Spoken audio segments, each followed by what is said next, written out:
About a month ago, I received a grant from NATO for my uncompleted PhD for €400,000 for a 2-year project to research games and climate change with community in the military. And about 4 years ago, I actually thought my life's work had been a waste of time, in a sense. And the journey from there to here is about the power of stories and play, and a tool called the Adaptation Game. So let's rewind to 2020. I'm a 50-year-old documentary maker, and the world is quite literally on fire. It's the time of COVID, record bushfires, record floods, and the world is unmistakably sliding into the beginning of the climate crisis. And 20-year career making media to make change had left me with one uncomfortable fact. When people are facing genuine, present risk and threat, telling stories about it is not that much help. The world was on fire, and just telling people about it was not going to put that fire out. And so there I was, 50 years old. I came to the conclusion that I'd sort of wasted my time becoming good at telling stories. I should have been an engineer. But then it struck me like a lightning bolt. We make ourselves with stories. We shape the world with stories. We are stories. And this insight wasn't just the product of my overactive ego, although that's an important part of being in the film industry. This was also the product of a lifetime's fascination in the friction between science and storytelling, the cosmos and consciousness. Historian Simon Sharma, in his book Landscape and Memory, says that landscapes are culture before they are nature. Constructs of the imagination projected onto wood, water, and rock.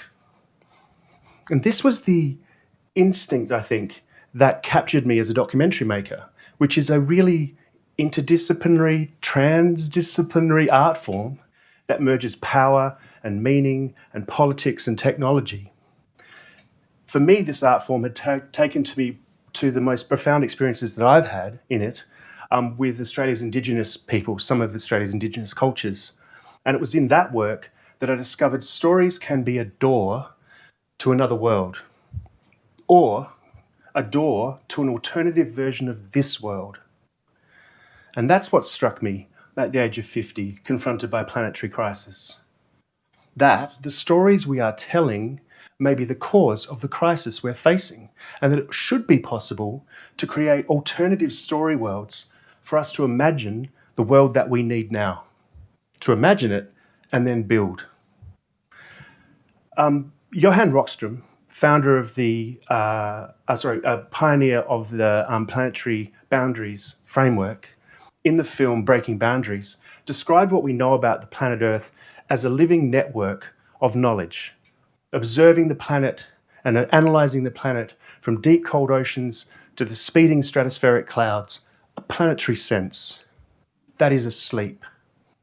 I started to imagine waking that planetary sense up with networks of story, using all of the tools of communication, computation, representation that we have to create a shared sense of deep time survival connected to the planet.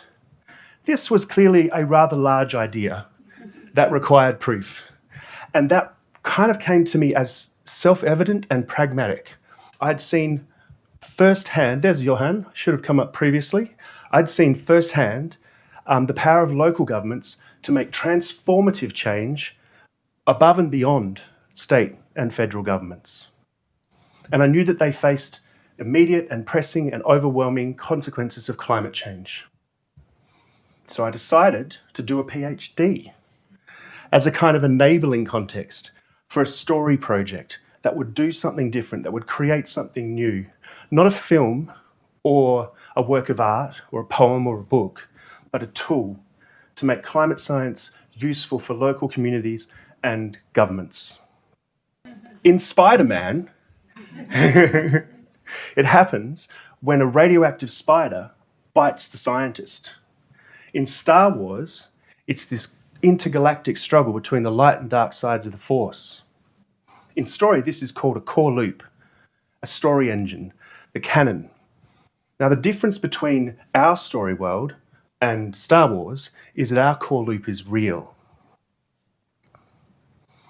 Lismore, 2019. Climate change is personal. It's knocking down your front door and flooding your living room. Malakuta, 2019 and 2020. Climate change is existential. Holidaygoers are forced to flee to beaches to be rescued by the Australian Navy. These are powerful universal tales set in our towns and councils. I thought, why wait for the inevitable disaster when it's too late to prepare? As a factual TV producer, we construct scenarios and situations for ordinary people to participate in, to create stories that give us meaning and insight about the world. Well, climate change is a big, perhaps the biggest universal story that we've ever confronted. Why not take story, place, people, and science and create a story engine as a tool for people to find pathways and tell stories to a more resilient world? So, being a TV producer, I went about it the way that you would. I formed a partnership with a brilliant team at Marybeck Council. My remarkable supervisors, who I will always have been blessed to have had, connected me with seed funding through Science and Society Network and the Centre for Integrative Ecology, and then also connected me to the most amazing collaborators who are now partners in the Adaptation Game. They'd been approaching similar conclusions from different origins, and together, over about 6 months, we prototyped its first general expression. We made a game, the Adaptation Game. Tag is a time-travelling game across the next 10 years. In Tag, people play a version of themselves to create stories about themselves, set in their homes and in their suburbs. Tag uses story to immerse players in scenarios of local climate risk or climate-related shocks based on real science and facts. It includes information about local resources and council programs, and it does not prescribe solutions. People imagine themselves adapting to become more resilient individually, together, and as a community to build a more resilient future. In 2022, in December, we played Tag Marybeck for the first time with 20 community participants, and it was a watershed day. In an uncomfortably hot community room at Glenroy Library, people came together to tell stories about themselves, and it was unlike any climate communications they'd experienced before. People from across the social spectrum collaborated to imagine pathways about their journey through the near future of Marybeck, and the stories they told were compelling, sometimes sad, funny, and often surprisingly hopeful. What we now know is that Tag increases people's agency, now 2.5 years later, increases people's sense of agency, their awareness of local risks, their sense of meaningfully being able to respond to those risks, their awareness of council programs and sense of solidarity with council, and their sense of connectedness to their community. And in that sense, it unblocks their agency. At a core theory of impact, what Tag is doing is taking vast, overwhelming fears about which you can do nothing, polar bears and ice caps melting, and it's scaling it down, downscaling it to explicit things you experience in the place that you live in, and you survive, and then respond to mitigate, to become more resilient and to prepare for. So you emerge from the game with a new sense of meaning around your own agency. Sorry, where am I up to? To date, Tag is working with 32 local governments. In each local government, we localise Tag, which means we work with that local government and community stakeholders to create a unique set of maps and shocks and troubles and programs.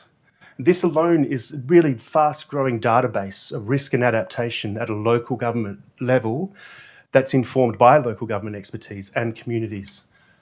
both here in Australia, but also in Canada and New Zealand, where we have 2 tags in each of those places now. But tag, and I should say that in the end of 2024, Tag Merribeck, the original tag, was awarded the National Local Government Resilience Award by the Australian Institute for Disaster Resilience. All I think I've done is I've recognised how wonderful local government is once you engage with it properly or well. Local government is the reason for TAG's success and sustainability, or one of the reasons. They're a common set of problems and they have a shared set of experiences. And in each place, we implement TAG, we train local facilitators, leave behind kits that are branded to that place, made with those people, and those facilitators then can play those games as an ongoing tool for that community to play into the future, become more resilient. But TAG is a transmedia tool. What I mean by that is it's a core loop. It's being expressed in a game at the present time, but it's already, as it's meant to do, diversifying. The first diversification was it's being played inside councils as well, as a decision maker's game, with a small expansion pack to make it more relevant to them. Another thing that's happening is we're translating it into schools, for secondary schools, as a curriculum across one semester, where students go through the journey of imagined to enacted agency in connection with council and their community.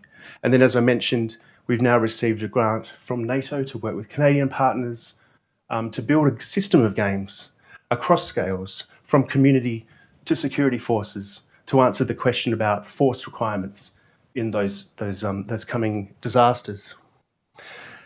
So, it's been quite successful. But when you consider the scale of the problem, we have a long, long, long way to go. The wonderful and strange thing about creative work is that you don't really know what you're making until it's done. But when it is done, your first instinct lives inside the body of the thing that you've made. So in some ways, I was right. I should have been an engineer. But not of metal or materials, of stories, like a story world builder. Telling stories at the edge of hope and discovering that they're actually the oldest stories of survival in a world that is dangerous and profound. So, imagine planetary sense, awakened. I'm not saying it's possible, but I can imagine it. Can you?